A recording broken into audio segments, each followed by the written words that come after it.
Buenos días, queridos amigos y amigas lectores. Bienvenidos al evento de presentación del libro Sé que ya no será como era antes.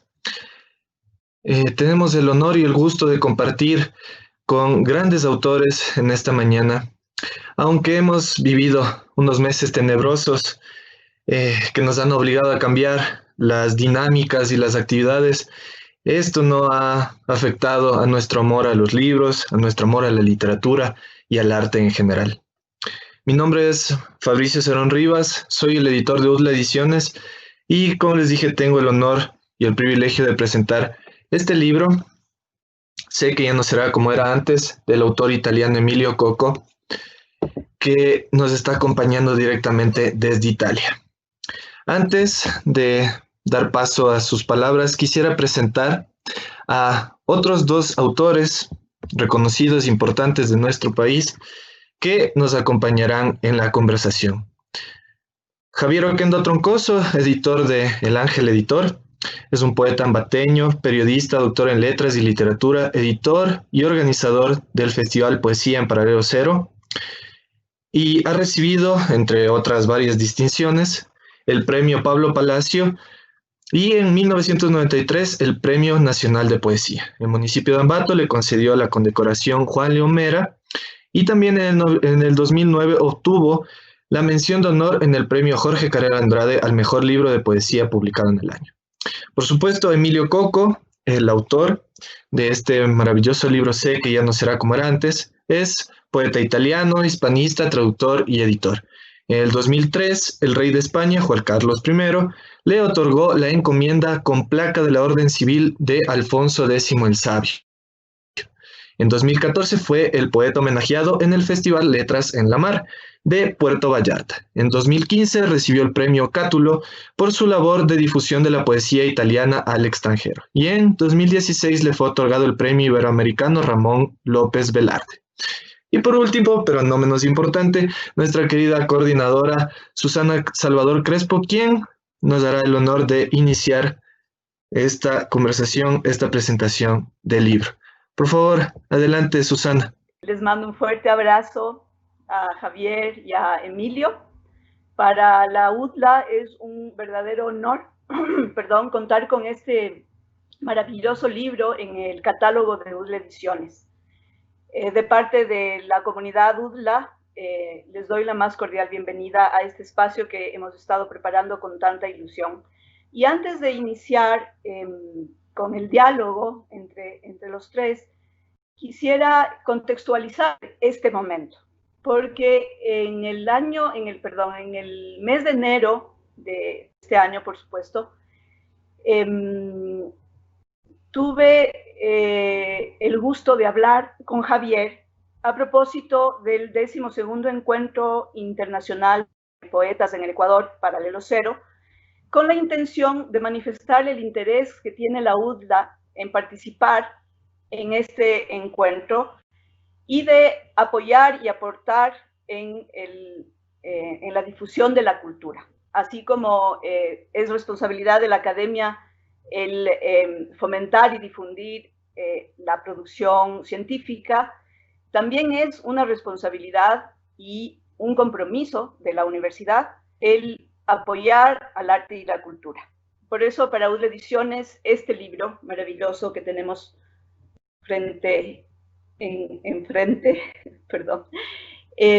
constituye para UDLA Ediciones un ejemplar único, un ejemplar muy particular y muy querido por varias razones. En primer lugar, porque es el primer libro de poemas que publica UDLA Ediciones, ¿no? El primer libro de creación literaria, que fue un especial empeño de la universidad el poder iniciar con este tipo de publicaciones. En segundo lugar, porque es una coedición con El Ángel Editor, esta maravillosa editorial independiente que hace un trabajo impresionante con la difusión de la poesía, sobre todo.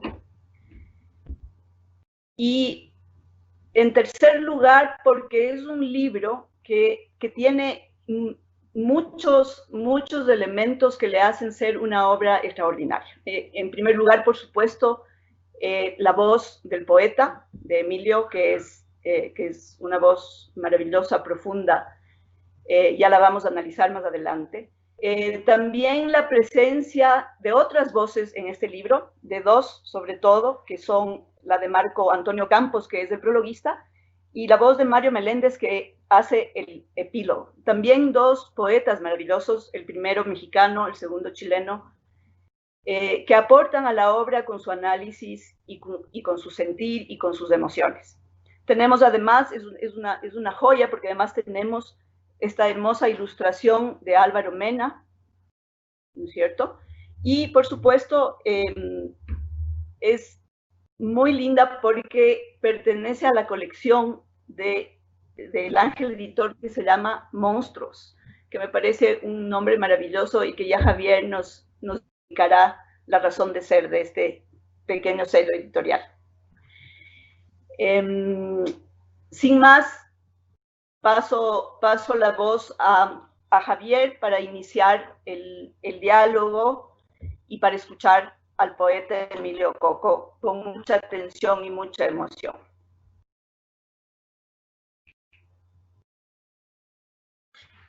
Hola, buenos días. Buenos días aquí en Ecuador, buenas noches casi ya en Europa, en Italia, donde está el queridísimo Emilio, a quien que me da tanto gusto verlo, porque este era el año en donde íbamos a hacerle el justísimo homenaje que Emilio se merece y que prácticamente todos los países de la América Latina le deben a Emilio el que mucha de nuestra poesía esté traducida al italiano. Es un mago de la traducción y además es el gran poeta que es. Por eso el Paralelo Cero este año ha querido homenajearlo y hemos hecho como parte de este homenaje con el UDLA Ediciones, esta edición de su maravillosa antología, Sé que ya no será como era antes. Este libro tiene un recorrido, ¿no? Que es un recorrido más bien ligado con la coincidencia. Yo a Emilio lo conocí, si bien no recuerdo, en noviembre del 2011, en el encuentro de poetas del mundo latino en la Ciudad de México. Tomábamos café. Luego él me enseñaría muchas cosas sobre el café, ¿no? Él es un extraordinario tomador, degustador del café. No lo voy a olvidar nunca, recorriendo por las calles de Ciudad de México buscando buen café, hasta que el gusto de Emilio efectivamente nos haga sentar en una cafetería. En base a este tipo de anécdotas, llegamos al primer gran acuerdo, que fue ver la posibilidad de hacer una antología de la poesía ecuatoriana traducida al italiano. Era casi un sueño, ¿no? Con Emilio las cosas además son muy rápidas, muy directas. Para un latinoamericano es algo así como abrir una ventana directamente. Tanto así que en el 2012 tuvimos la suerte en el Ecuador de tener la antología de la poesía ecuatoriana contemporánea traducida por Emilio Coco y presentada en el 2012 aquí en el Ecuador. Para el 2013 nosotros habíamos fundado la colección Monstruos con un libro del gran poeta Juan Gelman, en donde teníamos la intención de publicar a los grandes poetas del mundo latino, haciéndoles un homenaje y partiendo de la idea de que su poesía, su voz, su mensaje es ya parte de la identidad de los pueblos, ¿no? Y con Emilio comencé yo una hermosa amistad y una hermosa complicidad que le trajo al Ecuador por un par de veces, nos volvimos a ver algunas veces en México, fui testigo de varios homenajes en otros países de América. Lo que ha hecho, como les dije, por la lengua castellana es un verdadero milagro, ¿no? Emilio es un ser humano de una generosidad y de un espíritu enorme, ¿no? Su sensibilidad no solo abarca la gran poesía. Por ejemplo, en este libro están mis libros favoritos, los libros que yo más amo de Emilio Coco. El don de la noche, que es un libro que dedica a la memoria de su hermano, un libro desgarrador de principio a fin, pero al mismo tiempo repleto de una enorme capacidad de síntesis, una labor de cirujano. Y luego tenemos el amor tardío, este libro de poemas de amor, en donde se habla desde la perspectiva de un amor, ¿qué diríamos?, adulto, amor que camina hacia una madurez otoñal y sin embargo maneja varios recursos, por ejemplo, las formas clásicas más hermosas como el soneto y el manejo del humor, que es, a mi juicio, una de las situaciones más increíbles en la poesía de Emilio, ¿no?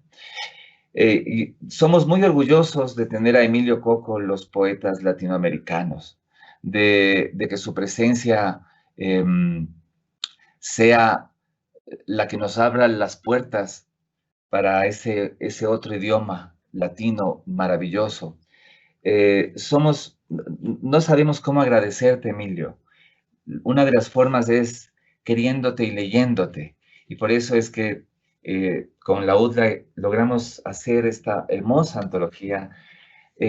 Fue Santiago Grijalva, el poeta de El Ángel Editor, que trabaja conmigo, quien ayudó a hacer este sueño.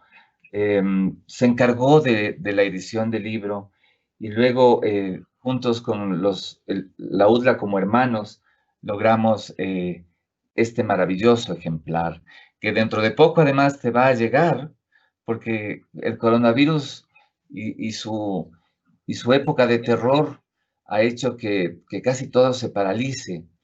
Sin embargo, yo sé que la crisis de la creación son cosas que van de la mano y también sé que en crisis uno tiende a crear más cosas.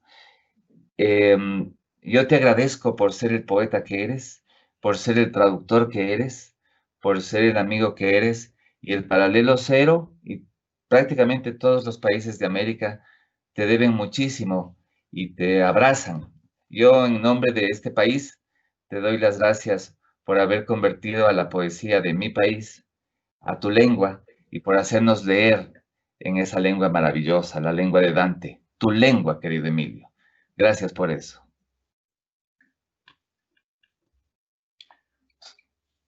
Voy a dar paso a Susana para que comencemos entonces el diálogo con Emilio. Adelante. Muchas gracias, Javier. Estoy muy emocionada por oírte describir a Emilio y a su poesía. Hay muchas cosas que quisiera aprender. Ojalá en algún momento podamos conversar personalmente, Emilio, y te tengamos aquí, quizás para el siguiente encuentro de Paralelo Cero. Yo me voy a enfocar más que en tu poesía, porque para eso le tenemos aquí a Javier, que es poeta y además gran estudioso y analista y crítico literario y que te conoce a fondo como poeta, en tu faceta de hispanista y de traductor. Yo no tengo que reconocer que no te he conocido antes, es la primera vez que me enfrento a tu poesía y a tu personalidad maravillosa, y por eso quisiera empezar preguntándote, y que para que el público también conozca de ti, ¿por qué escogiste o de dónde viene tu amor por el español? Bueno, gracias por la pregunta. Y aquí son las 6:30 de la tarde. Y buenos días a los amigos en el Ecuador. Y muy contento, muy feliz de estar aquí con ustedes. ¿De dónde viene mi amor por el español? Yo estudié español en la universidad, pero a partir de los años, de cuando tenía 20 años, estaba enamorado, loco, de la poesía de García Lorca. García Lorca se conocía en Italia sobre todo por su poema Llanto por la muerte de Ignacio Mejías, traducido al italiano por Carlo Bo y leído magníficamente por la voz de un gran actor que se llamaba Arnaldo Foà. A partir de García Lorca empecé a enamorarme de la poesía de los poetas de la generación del 27, de Quillén, de Aleixandre, de Salinas. Pero pronto me di cuenta de que esos poetas ya estaban traducidos al italiano y muy bien traducidos por otros hispanistas. Así que empecé a leer a los poetas vivos, a los poetas que estaban haciendo poesía, sobre todo poetas jóvenes. Trabé amistad con un poeta de Asturias que tenía una revista, se llamaba, si no me acuerdo mal, Jugar con Fuego, donde se publicaban poemas de poetas jóvenes. Y a partir de ahí empecé a traducir a los jóvenes poetas españoles. Yo llevo casi 50 años traduciendo poesía, pero no solo poesía, también teatro español. Tengo publicado 3 volúmenes de teatro español con 30 dramaturgos traducidos al italiano. Pero mi amor es sobre todo por la poesía española. Y cómo me enamoré, bueno, no sé si a partir de la poesía española hasta los años 2000 traducía solo a poetas españoles. Empecé a conocer a algunos poetas latinoamericanos a través de un festival de poesía, donde encontré también a Javier, los poetas del Festival de los Poetas del Mundo Latino. Fue en el año 2008, si mal no me acuerdo. Fui invitado por la primera vez a ese festival por Marco Antonio Campos. Yo no lo conocía. Y cuando me invitó, me extrañé un poco, pero ¿cómo me acaba de invitar a mí si no me conoce? Yo nunca tuve algún contacto con los poetas de América Latina. Y cuando se lo pregunté, él me dijo que me invitó porque algunos amigos suyos españoles le hicieron mi nombre.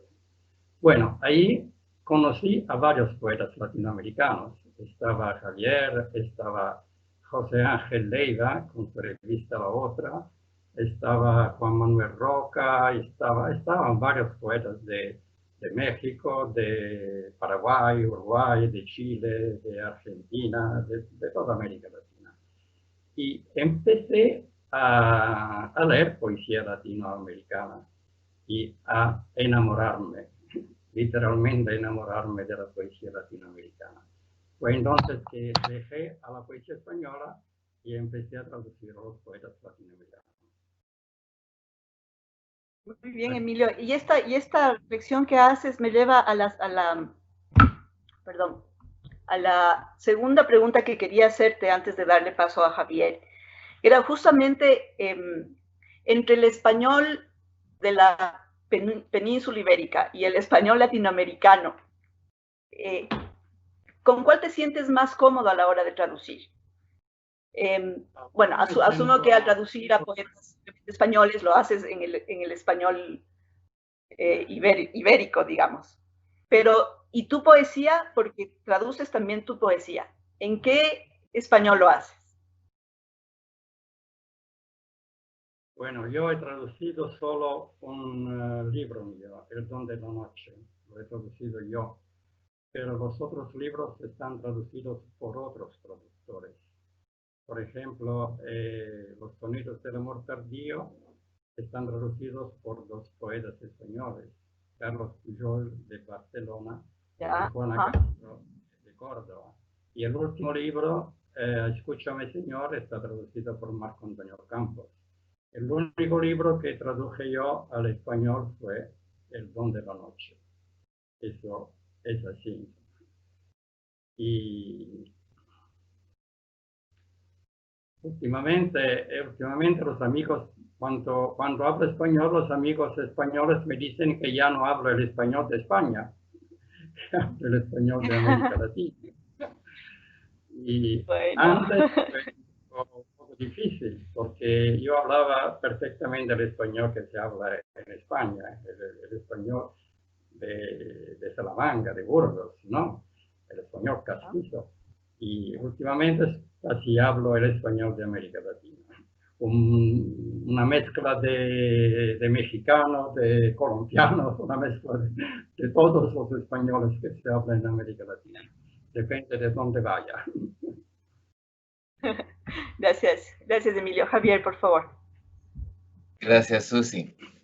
Querido Emilio, quiero que un poco nos cuentes cómo fue el origen de el primer libro que conforma tu antología, El don de la noche, que es uno de los libros más celebrados, sobre todo por los poetas. Yo he escuchado que la mayoría de poetas que te conocen, que son amigos míos y que te celebran sobre todo por este libro tan desgarrador, que ya nos vas a contar el porqué, tan especialmente sensible y con un tono un poco dialogal, un poco también de diario, ¿no? Es un texto distinto a lo poético.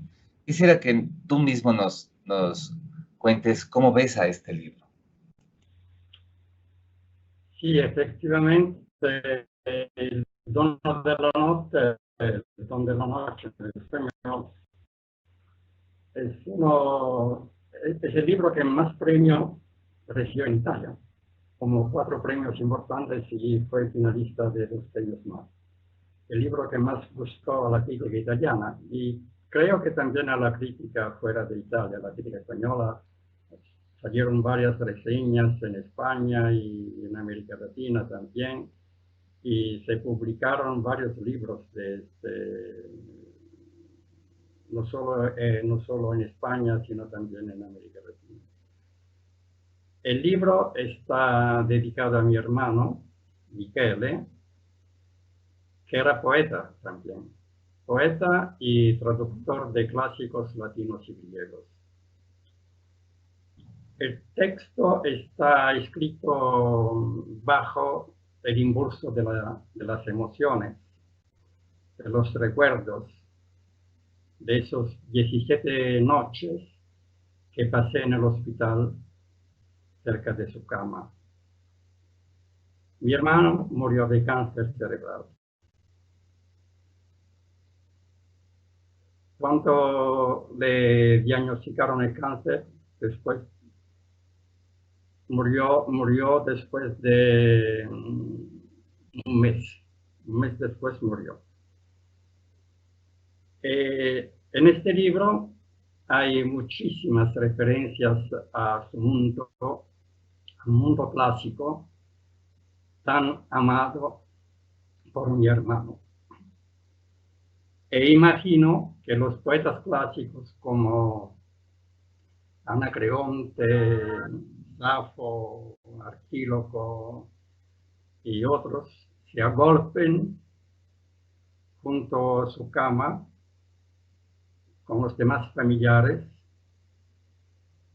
ellos mismos presencias tan tangibles como los seres queridos por él.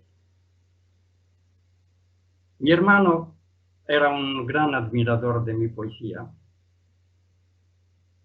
Él me decía que quería escribir su poesía como con la misma sencillez y con la misma espontaneidad con la que yo escribía la mía.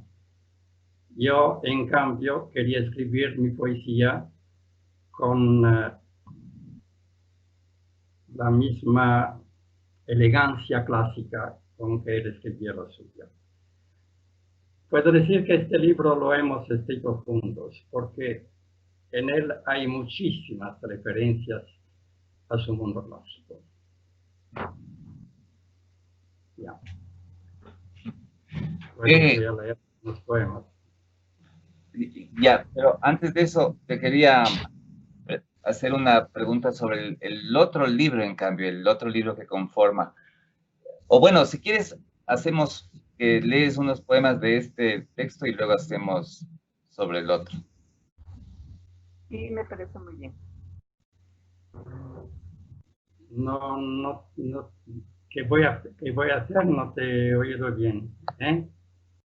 Que está muy bien que nos leas ahora unos poemas del Don de la Noche a propósito de todo lo que nos has comentado sobre la temática. Sí, aquí tengo algunas fotocopias del PDF que tenía del libro, porque todavía no me han llegado ejemplares. A ver, 4 o 5 poemas. Es un diario, son como tantos fragmentos, voy a leer algunos.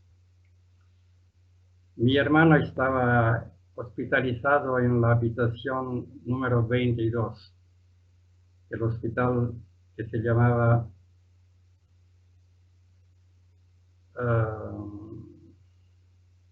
Casa Sollievo de las Oferencias. Llegar al 22 es un enredo de pasillos, rincones engañosos. Me pierdo fácilmente y me dirijo al punto de salida. La enfermera me ve titubeante y me acompaña amablemente hasta que recodo que me conduce recto hasta tu cuarto. A venir esta noche ha colocado el goteo en la barra, es manitol, te calmará el dolor durante un rato.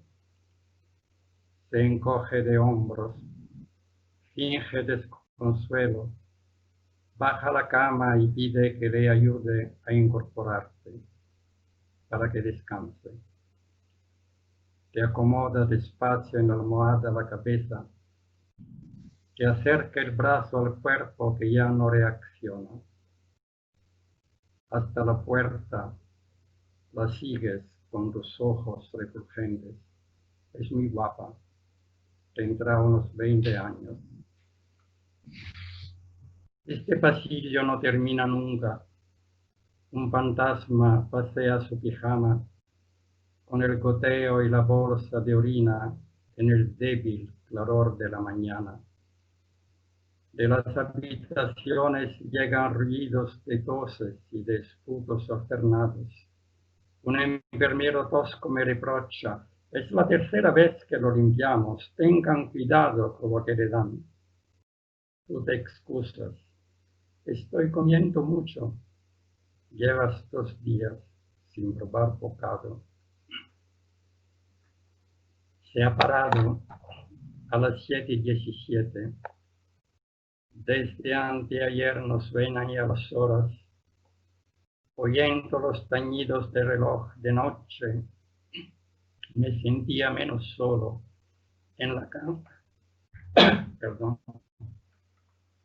En la cama de al lado, controlando si en sueños te arrancabas el catéter, te extraías la aguja de la vena. Son ya las 6:15 esta mañana.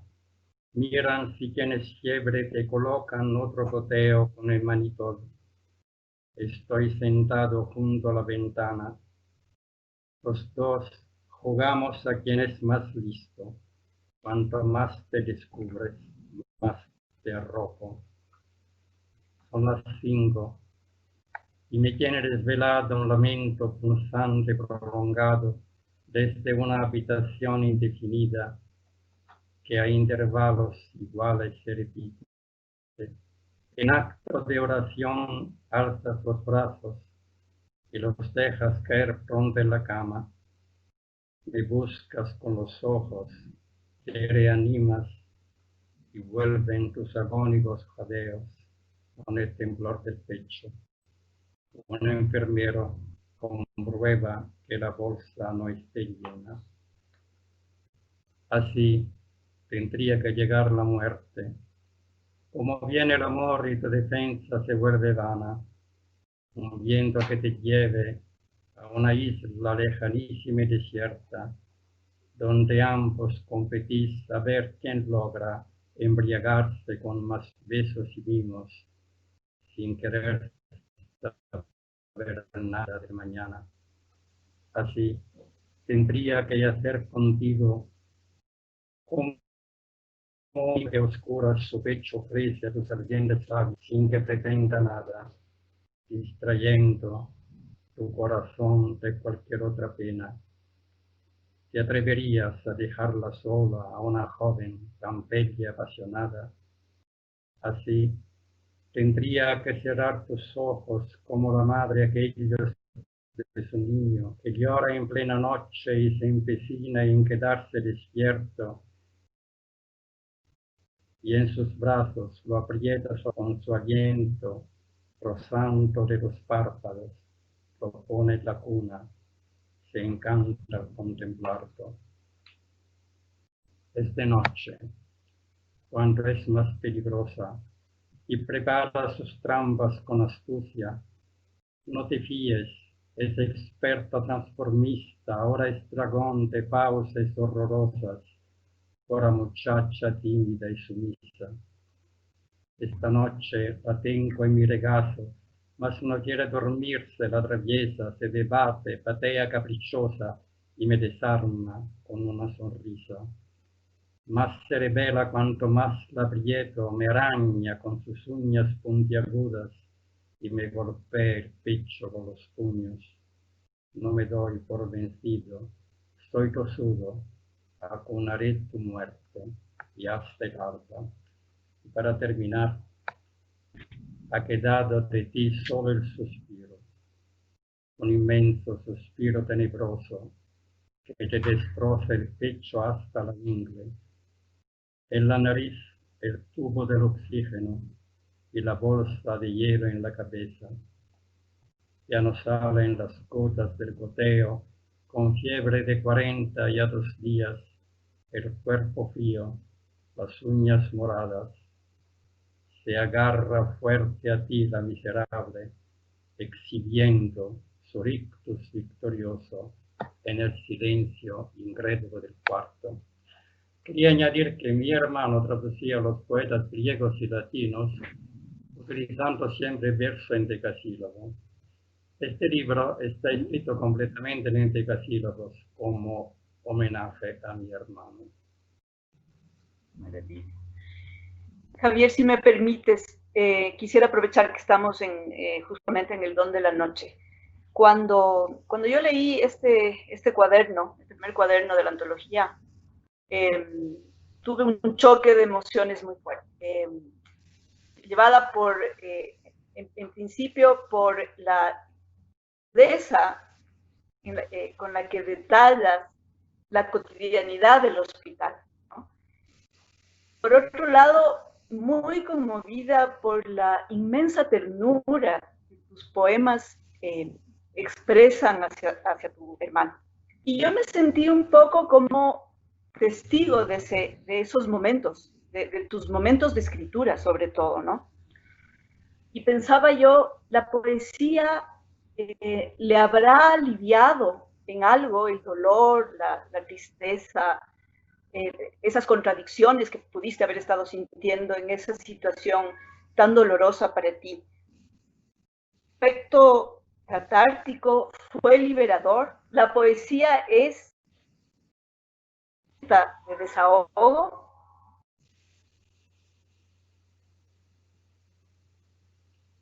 Que no se oye bien. No sé qué pasa, no se oye bien. Me estabas preguntando, perdona, que no se oye bien. ¿Qué me estabas preguntando? Okay. No se oye bien. No se oye. A ver, ¿ahí me escuchan bien? Javi, ¿me escuchas tú? Dime, dime. Sí. Te estaba diciendo que, te estaba preguntando, Emilio, que en resumen, si la poesía en estos momentos... No entiendo todo lo que dices. Tu voz te repito. Quisiera saber si para ti... ¿Ahí me escuchas bien? ¿Ahí me escuchas bien? Javier, ¿tú la escuchas? ¿Eh? Sí, Emilio, sí le escucho. Sigue, Susi. Sigue, por ¿Qué favor. pasó? Sí. Bueno, te estaba diciendo que yo quedé muy conmovida con la lectura de este primer cuaderno por estas dos sensaciones, ¿no? Primero un poco el impacto que me causó la descripción tan detallada y tan realista y cruda de la realidad del hospital. Y por otro lado, muy conmovida con la inmensa ternura que expresas hacia tu hermano agonizante. Y entonces pensaba yo, me sentía un poco como testigo de esos momentos tuyos de escritura sobre todo, ¿no? Que son además, como decía Javier, como un diario. Entonces el lector te va acompañando y siguiendo en ese proceso tan doloroso. Y pensaba yo, la poesía es una herramienta de desahogo, te permite tener un momento liberador. En esos momentos tan fuertes para ti, ¿la poesía te ayudó a sobrellevar esos momentos?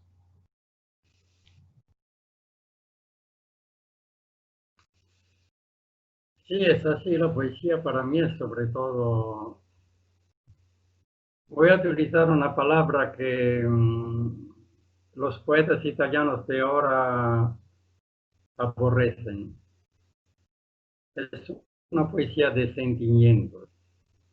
Si uso la palabra sentimientos, los poetas italianos empiezan a decirme, pero es una poesía que ya no tiene sentido. Ahora, la poesía para mí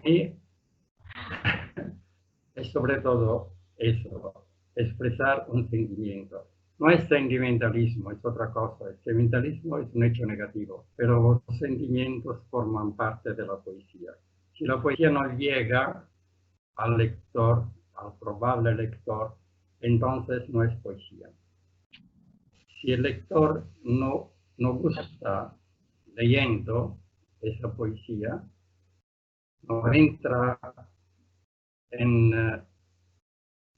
lo que el poeta quiere decir, no se comunica con el poeta, y entonces eso quiere decir que el poeta escribe solo para él, no escribe para los demás. El poeta escribe, claro, para sí mismo, pero escribe también para el lector que quiere acercarse a él. Y yo escribo de una manera, algunos dicen que es una manera sencilla. En Italia hay un grupo de poetas ahora que se llaman poetas órficos, que escriben de una manera muy oscura, casi no se entiende nada. Yo leo muchísima poesía, no solo española y latinoamericana, sino también italiana. He publicado últimamente una antología de poesía italiana en Visor, la editorial Visor de Madrid. Pero la verdad es que los que en Italia los grandes poetas italianos, los que parecen ser grandes poetas, escriben de una forma que yo no comparto mínimamente. Esa forma como si a ellos no les interesara el público. Escriben solo para sí mismos. Y eso para mí no está bien. Esa sencillez con la que yo escribo, esa espontaneidad que podría parecer una cosa muy sencilla, muy accesible a todos, no es así. Sí, Es una es sencillez. así. Para llegar a esa sencillez hay que trabajar mucho. Es una sencillez aparente. En realidad yo trabajo muchísimo la palabra para que al final esa palabra llegue como tiene que llegar. Muy bien. Gracias, Emilio. Gracias, Susi. Gracias, Emilio. Qué bello lo que acabas de decir sobre tu labor como poeta frente al lenguaje, frente a la idea de comunicación, a la idea de sentimentalismo o sentimiento o emoción. A mí me parece súper original, extremadamente original, un texto de amor filio, de amor filial al hermano, en donde el lector efectivamente se desgarra, se usa esta expresión del desgarramiento frente a la poesía, porque yo creo que la poesía debe de cumplir con ese papel, ¿no?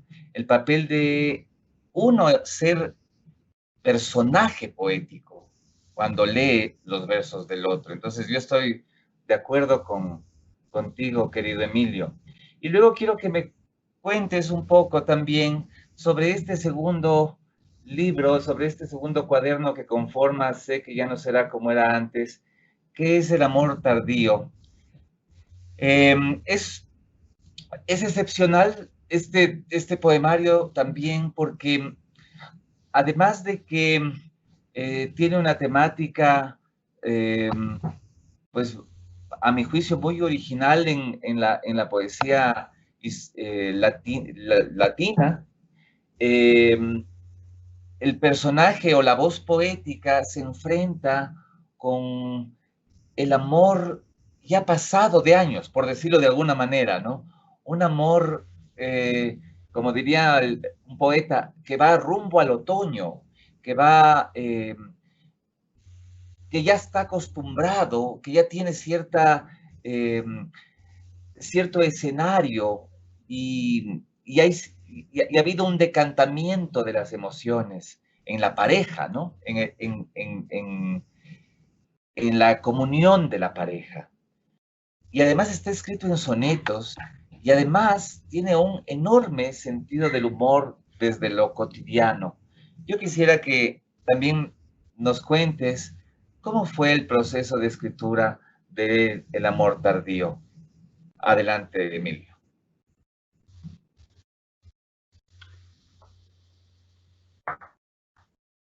Ese libro lo he hecho completamente distinto.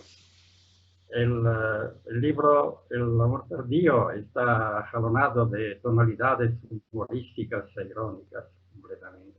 El otro tiene como tema el dolor y la muerte.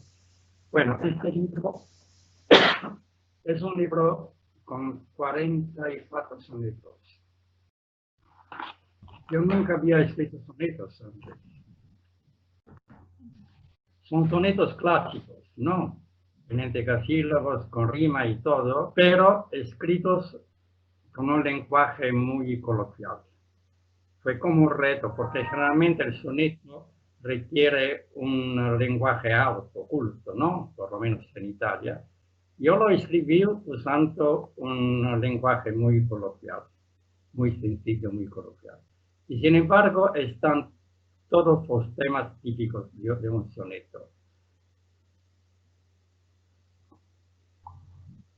En la traducción española algo se pierde, porque, por ejemplo, el traductor español Carlos Pujol conserva el endecasílabo, pero no puede conservar la rima. Y eso se entiende muy bien porque se hubiera alejado muchísimo del sentido original del poema. Sin embargo, suenan también en español como en italiano. En italiano hay algo más que se pierde en español, la rima.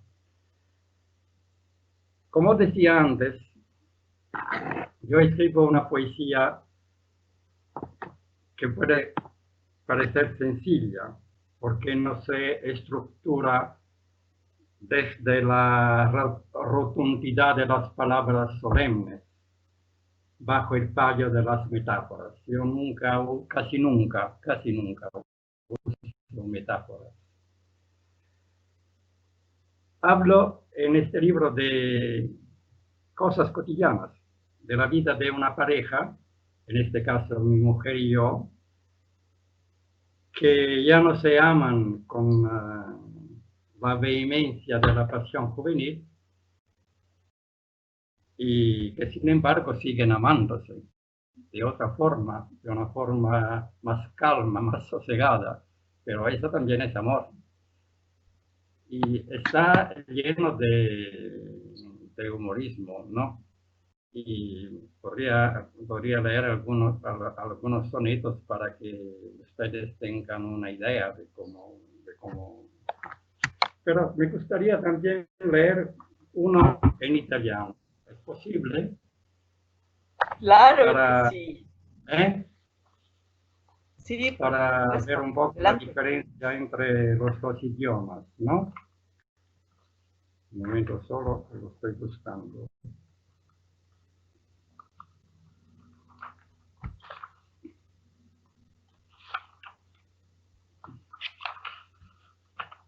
Ecco,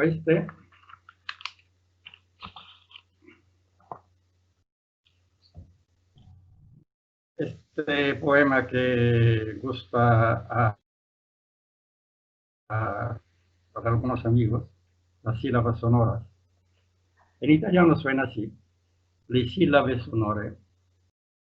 Mi chiedo a volte se con la mia morte avvertirà qualcuno in questo mondo la mia mancanza, o avrò la stessa sorte di tanti altri che giacciono nel fondo di una bara sepolti nell'oblio. E nella mia famiglia noteranno che a tavola c'è un posto che era mio, e i libri nello studio sentiranno l'assenza di una mano sopra il dorso. Già condannati a rogo avrò il rimorso di non aver per loro mosso un dito, ma per la leggeri di timore, per riscaldarmi il cuore indito a poco delle sillabe sonore. En español suena así: las sílabas sonoras. A veces me pregunto si mi muerte llamará la atención en este mundo, o acaso correré la misma suerte de tantos otros que ya están en cajas que el olvido ha sepultado. O casa va a acordarse del sitio que la mesa yo ocupaba, y en el estudio sentirán los libros que sus lomos mi mano no acaricia. Condenados al fuego pensaré que no moví ni un dedo en su defensa, pero saldré de las moradas feridas, temblando el aterido corazón, con la llama de sílabas sonoras. El que tiene como título Hielo, es un poema de desamor. Y dice así: con el paso del tiempo regañamos, más a menudo aún y por bobadas.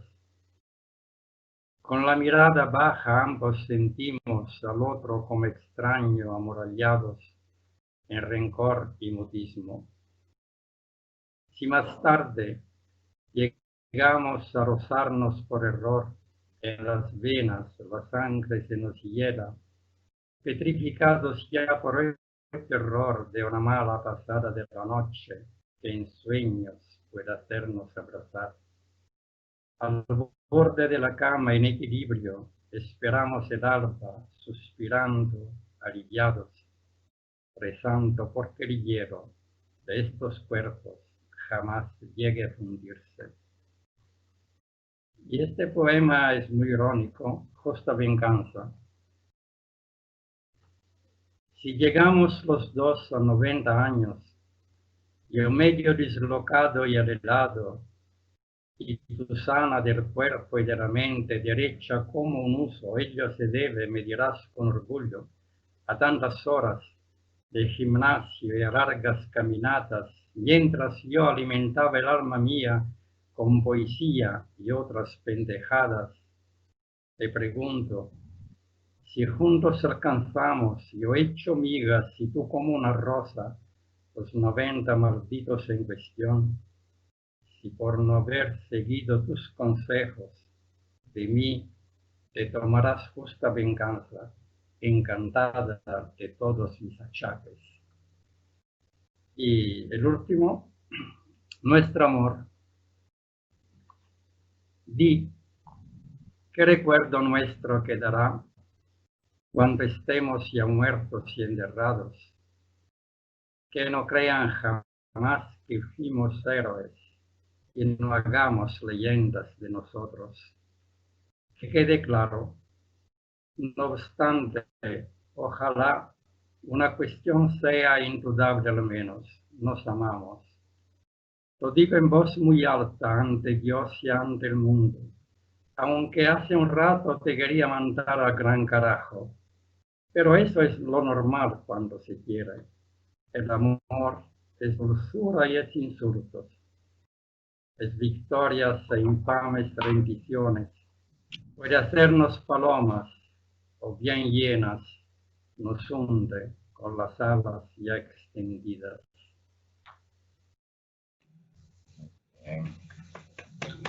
Bravo. Qué belleza. Emilio, a propósito de lo que decías de la traducción, volviendo a tu faceta de traductor, ¿cómo un traductor puede separar su voz de aquello que está traduciendo? Es decir, ¿cuánto hay de interpretación de parte del traductor y cuánto de creación también? Porque puede ocurrir que en ese momento de traducción, de elaboración de las palabras, ingrese la creación del propio traductor. Me parece que es algo que es muy difícil de controlar. Para eso, lógicamente, se necesita un estudio y un conocimiento muy profundo de la lengua. La traducción para mí, yo no poseo ni teorías ni recetas sobre el arte de traducir.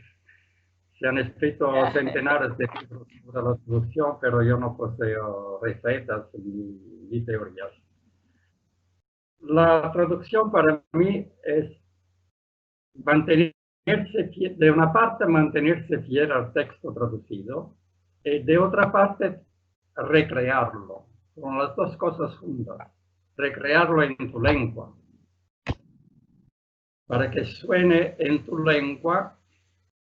¿Cómo podría sonar si fuese ese poema escrito en tu lengua? Me explico mejor. Lo ideal sería que cada poema traducido sonara como si fuera un poema escrito en la lengua original del traductor. Por ejemplo, cuando yo traduzco un poema de Javier, pongo un ejemplo, ¿no? Ese poema ya no pertenece a Javier, pertenece al traductor.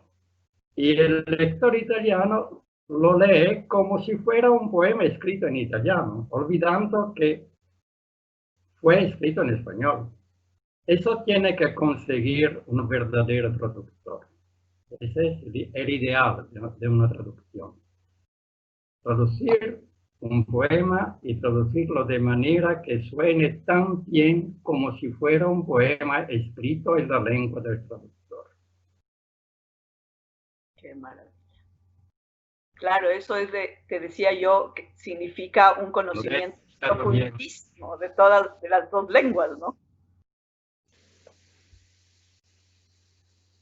Claro, es decir, que un poco el traductor de poemas es un poeta doble.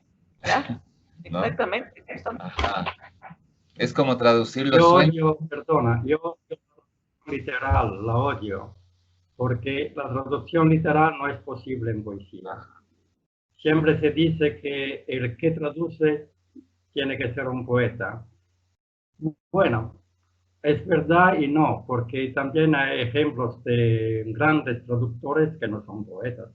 Por ejemplo, en Italia hay los grandes hispanistas como Carlo Bo y Vittorio Bodini, que no son poetas, sin embargo tienen unas traducciones excelentes. Pero para mí tener un poco dentro de sí el alma del poeta ayuda muchísimo, ayuda mucho. La poesía es sobre todo música. Y si en el texto traducido se pierde esa musicalidad, ya no es poesía, es prosa. A veces muchos traducen poesía literalmente. No es posible, porque traducirla literalmente se pierde toda la musicalidad de la poesía. Hay que conservar esa musicalidad, crear otra musicalidad en la lengua del traductor, pero lo importante es conservar el ritmo, la musicalidad del poema original. Bueno, esto que nos dices no hace más que incrementar la admiración que te tenemos, porque realmente es un trabajo que para un simple mortal es insospechado y realmente no es fascinante. fácil, poesía no es fácil. Javier y querido Emilio, tenemos que ir terminando. Por favor, Javier, unas palabras antes de las preguntas, ¿no? Porque vamos a tener un espacio para que el público haga unas pocas preguntas al autor. Muy bien. Yo voy cerrando con esto. Otra cosa que admiramos de Emilio es cómo tiene tanto tiempo. Me explico. Es decir, todos los poetas, cuando vamos a un encuentro de escritores y vemos a Emilio, que ha traducido, por ejemplo, fíjense, tengo aquí la antología de la poesía latinoamericana, los 3 tomos de la poesía latinoamericana publicados, traducidos y publicados por Emilio, ¿no? El de México, América Central, el de la América Meridional, ¿no? Es una maravilla. Su labor como traductor y como difusor de la poesía es extraordinario. Y además, cómo ha hecho esa dedicatoria para casi todos los países de América Latina, ¿no? Prácticamente todos los países de América Latina por donde ha pasado la pluma, la sombra de Emilio Coco, la ha convertido mágicamente, generosamente en poesía para los italianos. ¿Cómo es tu tiempo, Emilio? Es decir, ¿cómo tú divides tu tiempo como traductor, como extraordinario poeta y también como difusor, ¿no? Ese es un misterio hermoso. Sí, yo siempre digo, bromeando, que escribo poesía mía cuando me canso de traducir. La verdad es que llevo más de 50 años traduciendo a poetas, antes, como decía, de España y últimamente de poetas de Latinoamérica. Pero esos 3 libros, 3 volúmenes de poesía latinoamericana, no son los solos. Tú sabes muy bien que también salió una antología de poesía ecuatoriana, los grandes, ¿no? De los grandes poetas del Ecuador. Salió también otra antología muy exhaustiva de poesía colombiana, otra de poesía hondureña. y de poesía boliviana, y últimamente de poesía costarricense, de Costa Rica, ¿no? La verdad es que a mí me gusta traducir. Yo casi todos los días paso mi tiempo traduciendo. Y así que no escribí muchos libros de poesía mía. Tengo solo 4 libros, ¿no? El don de la noche, sonetos del amor tardío, y Escúchame Señor, y otro que se llama Fingere la vita en italiano y traducido en español con el recuerdo del vuelo o algo así, no me acuerdo bien ahora. Y siempre digo cuando me lo preguntan que yo nací traductor. Llevo tantos años traduciendo y me gusta seguir traduciendo. Y me gusta descubrir a poetas nuevos, sobre todo la poesía que se está haciendo y la poesía de los jóvenes, sobre todo, ¿no? Generalmente los poetas maduros como yo, la poesía de los jóvenes no les gusta mucho. Ellos creen que detrás de ellos ya no hay nada, ¿no? Y en vez tenemos que valorar mucho la poesía de los jóvenes porque están haciendo una poesía verdaderamente muy buena, muy, muy buena. Yo he traducido a varios poetas jóvenes y lo puedo decir tranquilamente. Qué hermoso escucharte eso, Emilio, porque realmente es importante que los jóvenes se sigan expresando, ¿no? Porque yo creo que la poesía, la literatura, como todo arte, es un pilar de la libertad humana, de la cultura, ¿no? De la cultura en general, y creo que es una expresión que tenemos que tener, que nos hace más humanos. La poesía nos humaniza mucho más, ¿no? Y en estos tiempos, al menos, de tanto comercio y ahora con esta tragedia de la pandemia, necesitamos elevar el espíritu y creo que la poesía es un camino hacia allá, ¿no es cierto? Emilio, realmente ha sido un placer escucharte y tenerte con nosotros. Reitero de parte de la universidad y de parte del Ángel Editor, por supuesto, nuestra admiración, nuestro homenaje y nuestro agradecimiento por la obra maravillosa que haces. En este momento vamos a pasar, en aras del tiempo, creo que para las preguntas, apenas un par de preguntas, y luego finalizamos el acto. Entonces, adelante, Fabricio. Emilio, tenemos un par de preguntas de los asistentes a esta reunión virtual. Sebastián te pregunta: magnífico trabajo, Emilio, tus obras calan en el alma. ¿Cómo mantienes el asombro por la cotidianidad y lo conviertes en algo mágico?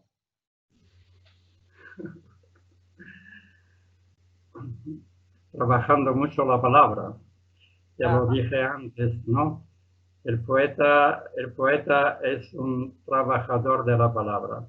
Yo digo siempre que la palabra hay que hacerla enamorar. Cuando la palabra se enamora, y entonces se vuelve poesía. La poesía es palabra enamorada. Puede ser poesía de la cotidianidad, puede ser poesía política, puede ser poesía de otro cualquier tipo, pero es sobre todo palabra enamorada. Si la palabra se enamora, entonces nace la verdadera poesía. Bien, la siguiente pregunta es de Juan Páez. Emilio, ¿qué lees actualmente y qué autores te han inspirado? Bueno, últimamente me han inspirado sobre todo los poetas latinoamericanos. Un poeta que yo adoro, que a mí me gusta muchísimo, es Jaime Sabines. Jaime Sabines tiene un libro sobre la muerte de su padre el mayor Sabines. Yo no lo conocía antes. Lo leí gracias a Marco Antonio Campos, que me dio el libro. Lo leí después que ya tenía publicado mi libro El don de la noche. Y vi que en él había muchísimos elementos similares a mi libro. Muchísimos. Él habla de la muerte de su padre, de cuando estaba cerca de su cama. Su padre también murió de cáncer de pulmón.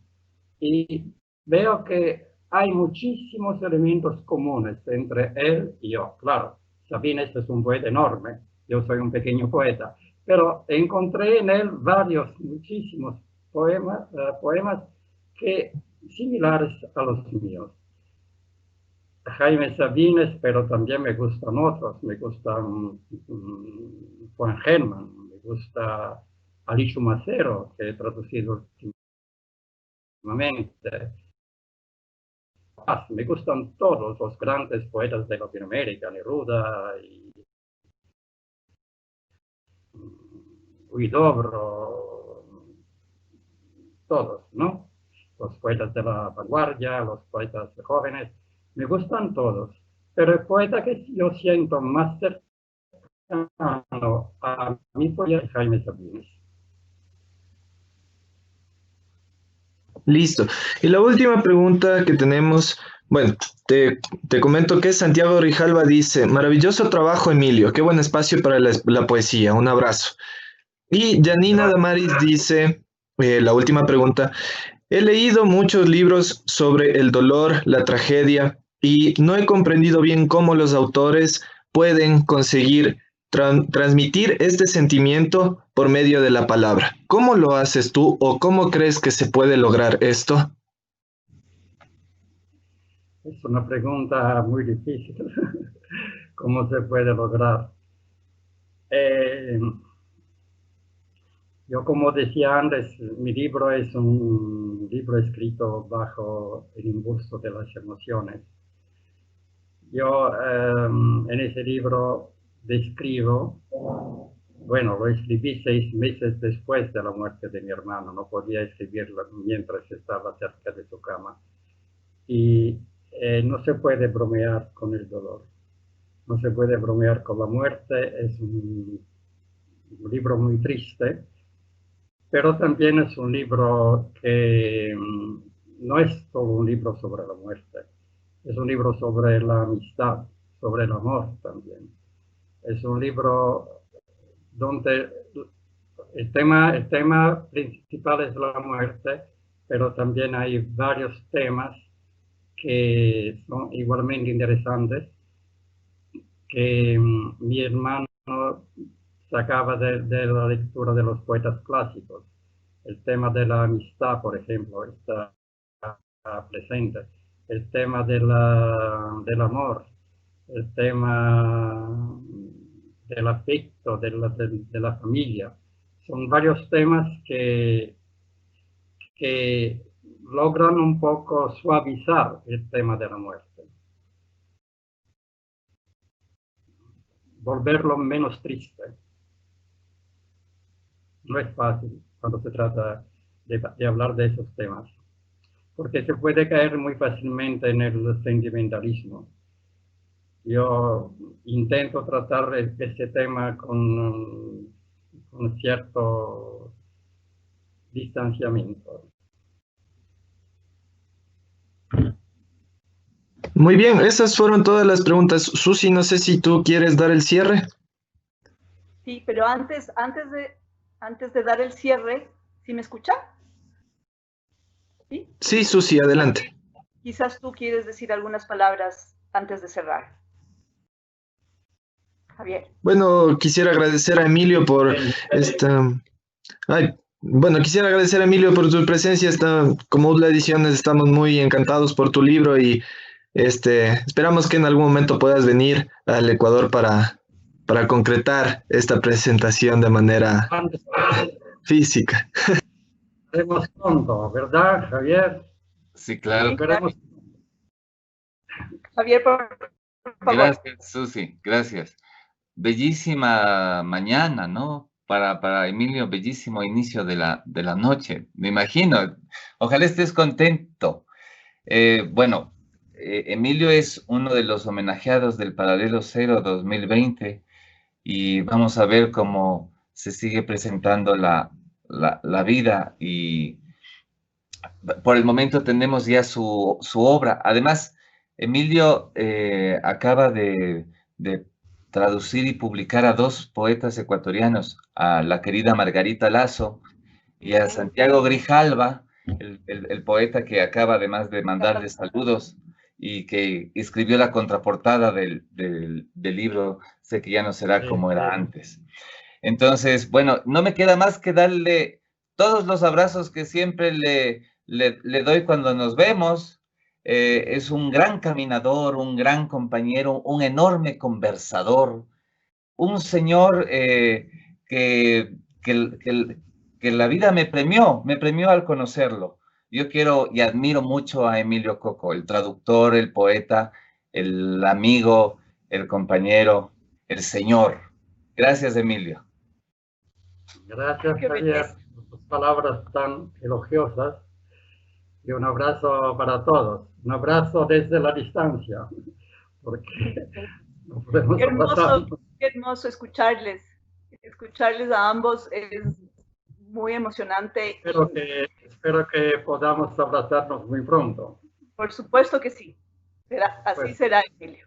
Les agradezco tanto. Ha sido un verdadero honor estar con ustedes. Y gracias. Muchas gracias. Gracias a ti, Emilio. Muchas gracias. Antes de despedirnos, por favor, quiero hacer un spot publicitario, por supuesto, porque no podemos dejar de promocionar esta obra que realmente vale la pena. Es una obra que va a llegar a los lectores muy profundamente y lo va a hacer, por supuesto, a través de varias librerías. Por ahora, por la situación del confinamiento, no hemos podido hacer la distribución, pero aspiramos que para mediados o finales de julio podamos ya tener el libro en librerías. Por otro lado, la UDLA está preparando un nuevo sistema para la UDLA, ¿no? Tratando de reinventarnos también en esta situación. Vamos a hacer una venta a domicilio que también será publicitada para que así poder llegar más a los hogares. Y que tu obra, Emilio, se difunda lo más posible porque es realmente algo que nos enaltece y realmente ha sido un honor conocerte y quiero también agradecerle a Javier porque a través de él yo he podido conocerte a ti. Creo que los dos son seres humanos maravillosos, los dos grandes poetas. Así es que próximamente esperamos tener el Paralelo Cero en la UDLA, ¿no, Javier? Reitero el interés nuestro. Así es que les abrazo y muchísimas gracias por todo.